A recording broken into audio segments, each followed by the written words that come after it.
देशभरातील शेतकऱ्यांसाठी दिलासादायक बातमी. पीएम किसान सन्मान निधीचा 20वा हप्ता पंतप्रधान नरेंद्र मोदींच्या हस्ते वितरित होणार आहे. शेतकऱ्यांच्या घामाला आता सन्मानाची किंमत मिळणार आहे. देशातील लाखो शेतकऱ्यांच्या प्रतीक्षेला अखेर पूर्णविराम मिळणार आहे.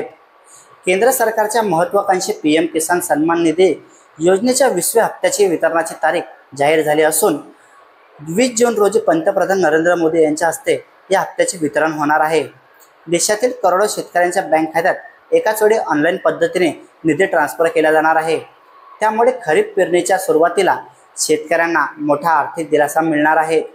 विशेष म्हणजे यावेळी हा हप्ता बिहार राज्यातील सारण विभागातील सिवान जिल्ह्यातील पचरुकी येथील जलोसिया गावी होणाऱ्या भव्य कार्यक्रमातून दिला जाणार आहे. त्यामुळे सारांच्या भूमीतून पीएम किसान योजनेच्या इतिहासातील नव्या पर्वाची सुरुवात होणार आहे. शेती हा भारतातील अर्थव्यवस्थेचा कणा मानला जातो.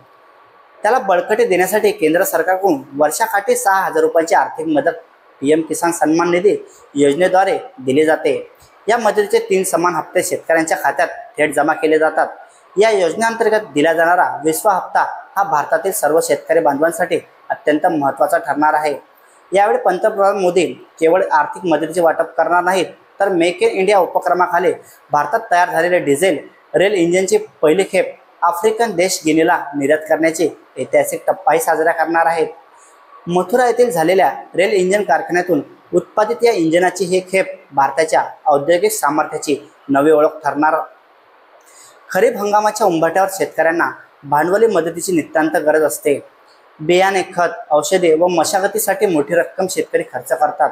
या पार्श्वभूमीवर केंद्र सरकारच्या 20व्या हप्त्यासाठी त्यांच्यासाठी नक्कीच संजीवनी ठरणार आहे. या योजनेचा थेट लाभ देशातील तब्बल 11 कोटीपेक्षा जास्त शेतकऱ्यांना मिळतो. पंतप्रधान मोदींच्या एका बटन दाबण्याने या सर्व शेतकऱ्यांच्या खात्यात एकाच वेळी निधी जमा होणार असल्याने हा कार्यक्रम तांत्रिकदृष्ट्या ऐतिहासिक ठरणार आहे. शेतकऱ्यांना पीएम किसान योजनेची नोंदणी कशी करायची?